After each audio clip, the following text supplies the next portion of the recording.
My name is David, and I'm a fragrance enthusiast, and we're here to talk about fragrances. If you're interested in this type of content, then please stay tuned. Today I'm going to talk about a fragrance that is a little bit outside of my comfort zone. It's also from the Maison Dior fragrances, and this is called Oud Ispahan. It was previously released under the Dior Privé collection, and it is currently being released under the Maison Dior collection. I don't know if the camera actually helped me out with that, but fine. This is the mini format of the fragrance, and this is a 7.5 ml. To be honest, this is more than enough for me. It's basically the same concept as the regular bottles of the Maison Dior, or what would be the rebranding of the Dior Privé collection. This is 7.5. It comes in 125, 250. I think there's also a 40 ml that just recently released for this one. This has not been renamed. I think it has been reformulated. It's Dior, and yes, Dior does these reformulations every so often. But to be honest, at least for me, this size is just about perfect.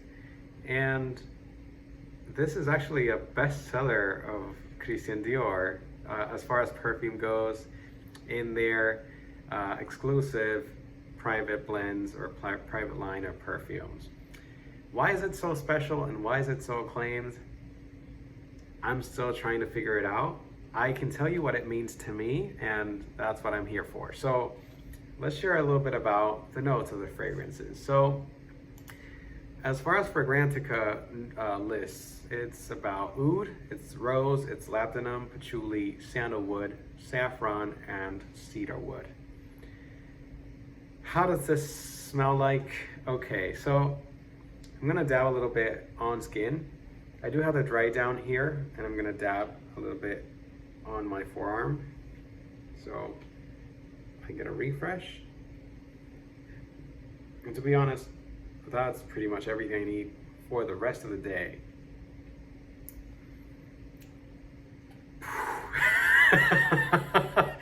This is potent beast mode stuff, okay? Oh my God, okay, this will burn your nose hairs. This is just absolutely outstanding. I have to say this is outstanding, and it is, I mean, you're taken back because it is absolutely, it is just explosive, massive. It bursts in your skin. It doesn't really need any time to express itself. This is nuclear bomb, boom. Composition, again, rose and oud. Oud being the most prominent note that I can pick out. There is, I mean, as far as the initial notes go, there is a jammy rose, very silky, velvety, jammy rose, red, deep red rose. I would associate it to sort of like a wine-ish texture. It does have that texture where it drips off the glass, and you can kind of see like the wine does leave some what we call tears. It's kind of like that texture where it feels silky, velvety, smooth, sort of. It's not dark chocolate, but it's that decadence is what I'm trying to describe. So you got the rose, but then immediately you're punched with this oud. Okay, let's describe oud. Oud, for those of you who don't know, it's basically a rotten wood. And what happens is that the wood, this oud wood is actually from Asia. And there's a specific tree that creates this type of wood. And where this wood comes from is that the tree gets bruised and it gets infected with bacteria and mold and all sorts of things. So it starts creating it's like a sap, sort of like a liquid that infuses and bonds with the infection and the bacteria to kind of like try and heal the wood. And so oud wood is born. Oud wood is also created artificially And I think that's the case for this one. I'm not sure they're using strictly natural oud wood for this one. I think oud wood is very multifaceted, and you can get sweeter, fruitier notes from different types of oud, as far as I've been able to confirm with other friends in the community. This one is on the barnyardy, skanky side of oud. So I don't want you holding back from this, and I don't want you to be scared of this. But be prepared to not like it when you first try this out. And this was my experience when I first tried it out. I still struggle, as you can see, with just a dabbing of this, but give it some time, give it several wearings, and you'll be surprised what it can create for you. This has become a beautiful staple for me as far as spiritual concept goes. And why? Because I associate what is kind of like a temple, a religious temple. It's sort of like a safe place, a safe haven. And it is a composition of notes that creates comfort, security, and just well-being. Yes, at first you'll sense fecal, barnyard, farmhouse smells. And Oud Ispahan is a homage to Ispahan, which is a region of the Middle East. So it does smell oriental. It does smell like that side of the world where everything is kind of like rustic, and you're blending a lot of things in the air. And this in particular blends the beauty of rose with the animalic, very robust, rugged aspect of oud, and labdanum, which is a resin. So again, upon initial spray, this is off-putting, to say the least, but just give it a few wearings and try to visualize what you identify with this one. Again, for me, it has a spiritual meaning, and I do associate this whenever I need to connect spiritually with my creator and my spiritual beliefs.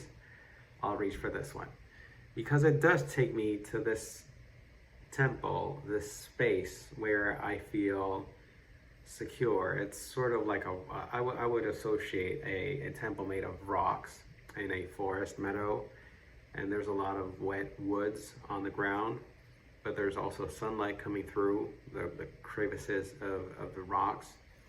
And then you have a garden of roses nearby, loads of flowers too. Roses being the most prominent. They're wet, they're dewy. And I'm just there admiring the awe-inspiring temple that is out in the nowhere.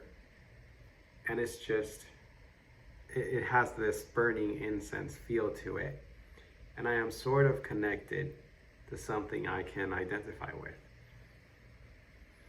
And yes, it is off-putting at first, but wait for the dry down. The dry down is magnificent. The resins do pop out, the oud does tame, and then the spices start flowing, and it's really a nice, decent fragrance. But you need to have patience with this, and patience being like maybe an hour to 2 hours before it starts putting off your skin. And this will go for 14-15 hours if you don't shower. Do not wear this on clothes. I mean, to each their own, but this will not leave clothes. It barely leaves skin. You have to wash it off several times before you can actually take it off your skin. And again, this is probably one of Demashi's masterpieces. Not necessarily for everyday wear for me, and I just reach for it whenever I need that special connection with my creator and my spiritual being. And I would advise you try this out. This is still one of Dior's best sellers. I wouldn't get a full bottle of this, not even a 40 ml, because I don't see myself wearing this every single day. And this is a fragrance that might be considered offensive if you're not careful with the dosing or how you spray it, how you dose it on your skin. I don't think this is appropriate for the office. I don't think this is appropriate for events where you're in very enclosed environments. Of course, granted the current situation, we're not allowed to be in public spaces too much, too often. But this would be something that I would wear for perhaps an evening gala in a Middle Eastern event, or a mysterious, I don't know, I'm trying to figure out where I would wear this. I usually wear this when I'm at home by myself, and whenever I need to connect with my personal being and my creator. So that's why this fragrance is perhaps a little bit more special to me, and that is why I keep it close, even when I find it so challenging to wear and so off-putting at first. But do give it a try. I don't think you might regret it the first time, but you will come back to this, I can assure you, because this, I didn't think I would have at least this size of bottle with me, and I did come back for this. So do give it a try. I think you will be either pleasantly surprised or off-put by it, but I think everyone needs to give this a chance. I won't talk about gender, because this is pretty much for everyone who wants to smell like this. Longevity, I already did speak about it. Projection is beast. It's like it does take over the room, and this is one of the more offensive and punch-hitting fragrances of Christian Dior at the moment, accompanied by Leather Oud, which is, that's another one that's really not for me, and I'm not even going to go there. But if you'd like to figure that one out, then go for it. To be honest, this is not my favorite oud from the Oud collection of Christian Dior, but it is one of the more spiritual and one of the more, I don't want to say complex, because complex it is, but I just want to say it's one of the more meaningful. The other ouds, Leather Oud being the most challenging for me, and I still can't wear Leather Oud. That one I haven't really comprehended well. And then they just released 2 new ouds to the collection, one called Purple Oud and the other called not Spice Blend, I'm sorry. It's Purple Oud and Oud Rosewood. Out of those 2, I do like Oud Rosewood better. So only because Oud Rosewood is probably a little bit more mass appealing and a little bit less challenging than these other ouds. But as far as complex ouds go, Oud Ispahan would be a great start, and maybe one that will head you in the direction towards more complex and challenging scents. So do give this a try, Oud Ispahan by Maison Christian Dior. I hope you've enjoyed this review, and hope to see you guys soon. Take care.